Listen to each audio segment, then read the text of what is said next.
Good morning, everyone, and welcome back to Coffee and Headlines, our morning get together live here on Facebook, where it may still be October, but yours truly is already thinking about Dia de los Inocentes, that wonderful day in December in which we play pranks, prank news, fake headlines, and all kinds of things. It's Mexico's um, April Fool's Day equivalent, and I'm already coming up with some ideas, and I'm feeling quite giddy. I hope everybody's doing great today. I hope you're having a good day. Today is Saturday, 28th of October, and I personally am looking forward to a fun day today and a relaxing day tomorrow as we start making preparations for Day of the Dead and all the wonderful things that the holiday or the celebration encompasses.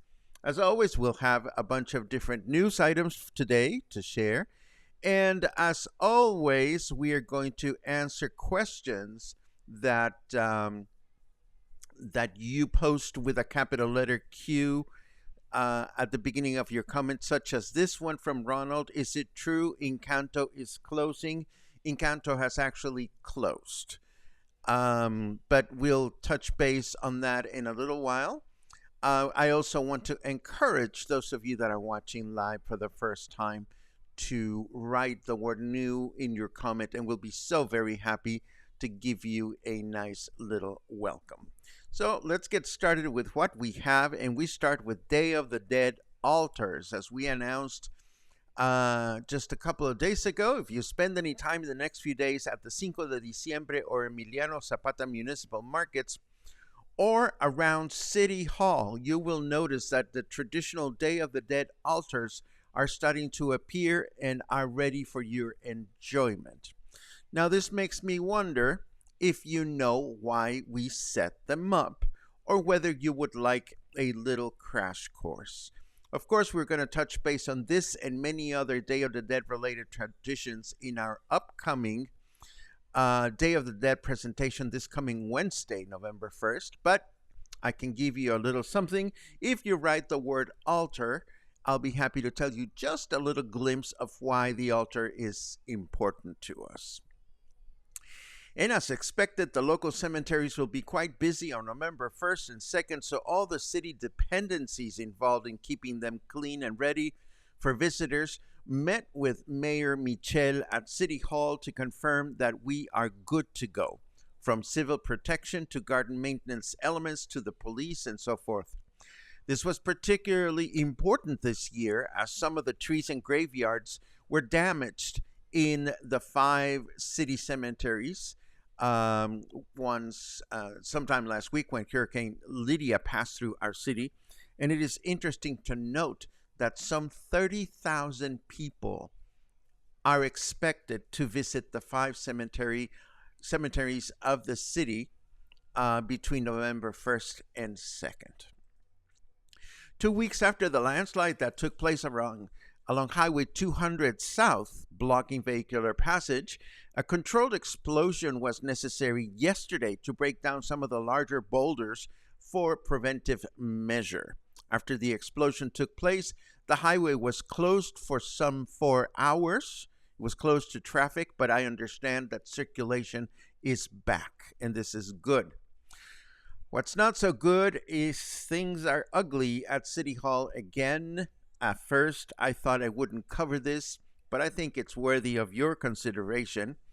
Several days ago, it came to light, thanks to local independent reporting, that Puerto Vallarta's administrative main officer had added his wife and a son to a so-called hidden payroll that the city has. Now, I've read about this hidden payroll before, and I've heard people grumbling about this fact that our municipal government seems to be rather opaque about some issues, particularly when it has to do with money.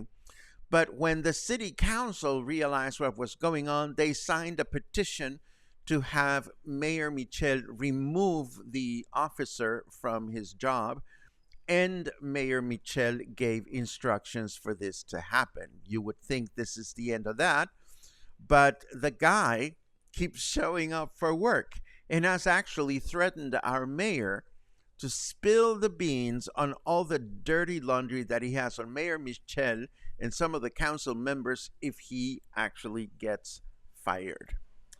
Needless to say, if this issue is not resolved by Tuesday, which is when the city council meets again in official session, things are likely to get a little scandalous in this, our so-called paradise city.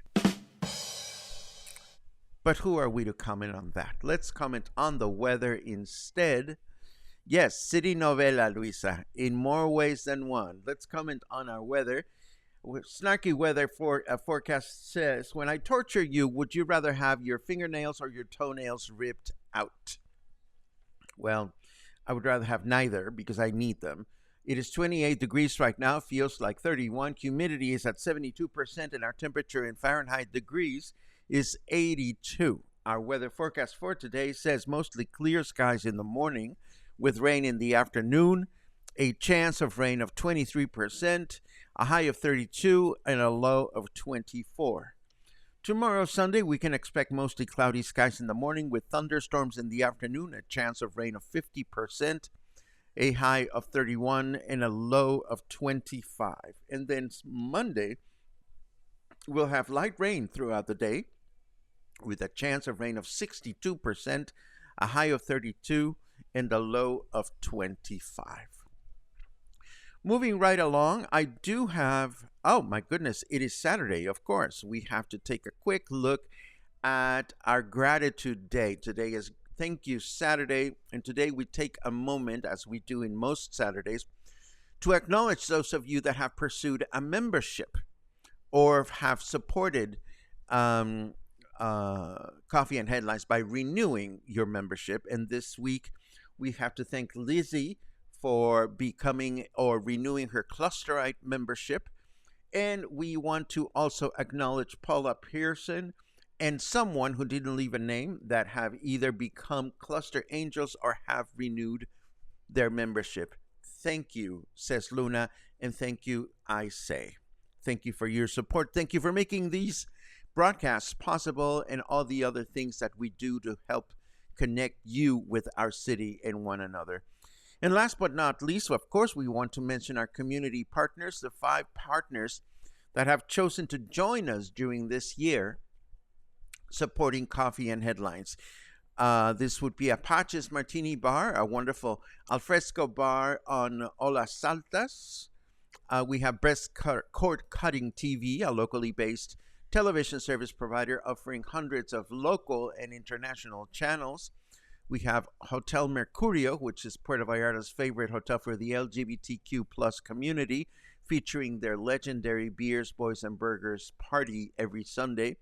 We also have Bistro Mercurio, which is Hotel Mercurio's own independently branded poolside restaurant that offers thoughtful versions of American and Mexican favorites. And of course, last but not least, the Joint Boutique Hotel and Co-work, a beautifully appointed hotel located next to the Rio Quale that also offers a state-of-the-art co-working space and a wonderful room for people like myself to present a variety of courses, classes, and workshops, such as my music appreciation presentations. Thank you so much. It'll be April or May in no time at all, and we will be starting to look at new community partners for next season or next year. So we will be opening that to the public, but not just yet. Not just yet. First, I want to tell you one more that we do not know why, but Cinepolis has decided to throw a fiesta from Monday, November 6th through Wednesday, November 8th, during which movie tickets in regular theaters will cost only 35 pesos per person, and VIP tickets at La Isla will cost 75 pesos. We still do not know what will be playing at the theater at that time, but it's definitely worth considering. And oh, we have more. My goodness, I keep forgetting about all these things. How about some guilty pleasure? You know, if you haven't eaten a mazapan, which is Mexico's version of a Spanish marzipan, you haven't quite connected. Mazapan is a type of candy that is made out of coconut that is manufactured by a Guadalajara-based company called De La Rosa. They are wonderful on their own, and there's at least one amazing martini that is mazapan martini that can be found in the city. I've seen great mazapan martinis in two places. One of them would be Siam. Siam, our wonderful Thai restaurant that is owned by Michael Buford. They have a kick-ass mazapan martini. And then there's also the sushi place, Sushi In-House. That's where I first tried my first mazapan martini, and I was hooked. But I do love mazapan just by itself. And in fact, now that I think about it, I forgot to buy some giant mazapanes that I saw in Tlaquepaque this past weekend. Why are we talking mazapan? Well, because the nice company that makes them, De La Rosa, has come up with spreadable mazapan. I don't know if it's going to be heavenly or disgusting, but I do know that this is going to be on my shopping list next time I hit La Comer. If you have seen it, let me know. Let me know where you have seen this type of spreadable mazapan. I don't think I will ever buy peanut butter again if this delivers on its promise. And yes, it appeared yesterday on social media. Incanto announced that after 6 years in their current location on the Rio Quale, they are closing to try a new location. There is no further information available at this time. There's tons of speculation, but we don't know what's going to happen. I am sorry. I feel for the workers. I certainly hope that they will find a place to work. I feel for the many artists that have made Incanto their home, and of course, for the many unforgettable experiences that some folks have had at the venue. At this point, we don't know where or when Incanto will reopen. We don't know if there are people taking over the lease. We know nothing other than the fact that Incanto has closed their operation. And now, of course, it's time to take a look at what's on your mind and what you are going to be doing this weekend. Again, I'm going to go out upriver. I'm going to Moro Paraíso today to have a nice lunch with my friends. And then tomorrow will be a day to stay at home and do some cleaning and laundry and crocheting, all that good stuff that people do on the weekend, or I do on the weekend. But it's great to see your good mornings as usual. They're very much appreciated from here and from wherever you are. And let's see if I'm looking for your cues. Oh no, Karen, so soon. Well, it was a pleasure to connect with you, albeit for a short while. It was great to see you, and hopefully you will be coming back sometime in the future. Safe travels, my friend. Let's see what else we have. Oh, altar. Yes, yes, yes. Let's talk about altars for a second. In fact, let me do that now while I'm thinking about it. Day of the Dead is all about celebrating our loved ones, our deceased ones. And one of the things that is fundamental in a Day of the Dead celebration is to set up an altar commemorating those people that have gone. And the altar allows us to pay tribute to them, but it also allows for their souls to find their way home. So, say you decide to place an altar honoring the memory of your mother, then you would want to decorate your altar with a number of traditional symbolic elements that we're not going to get into right now. But most importantly, you set up an altar with things that would be familiar to your mother or to whomever it is that you are honoring on that day. Maybe you place a piece of jewelry that your loved one was fond of, or a plate with your loved one's favorite food, or whatever it is. In some public altars, that is, altars put together by stores and businesses in town, somebody may choose to celebrate an actor or an actress or a musician, so they would place, photos and mementos and album covers or whatever.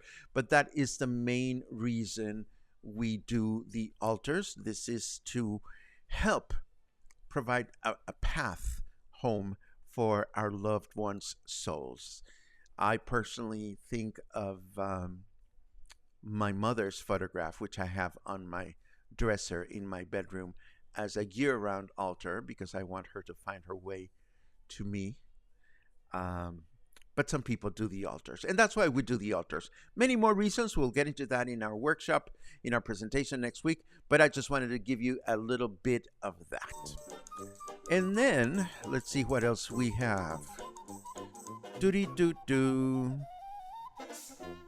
Do-do-biddy-biddy-biddy-biddy-biddy. Let's see. Your comments about PV, a continuing saga. Well, yeah. It's not necessarily rosy in paradise, that's for sure. And we certainly love sushi in-house. It's one of my favorite sushi places in town. The sushi is great, but most importantly, the staff. They have a great culture. It's really fun to have sushi there.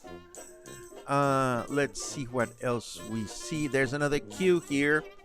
Going to my first day of the Dead Parade in downtown Guadalajara, says Luisa. Take a lot of photos, my friend, and please share them with us. Second time somebody asks, have you selected a meet and greet for November? No, but that's part of the things that we're going to do this weekend. Set up a date. Pudim pam pum pim pum.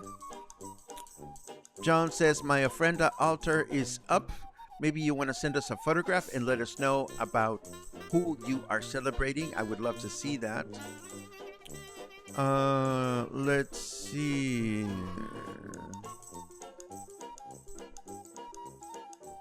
Oh, that's sweet. Gary says, my friends wanted to go to Outback last night. Outside of the restaurant, they created an altar for employees that passed. That is beautiful. That is beautiful. And this, of course, brings us down to the end of today's broadcast. As always, it is a pleasure to see you here every day of the week. It is particularly sweet to see you on Saturdays because this is the beginning of my weekend.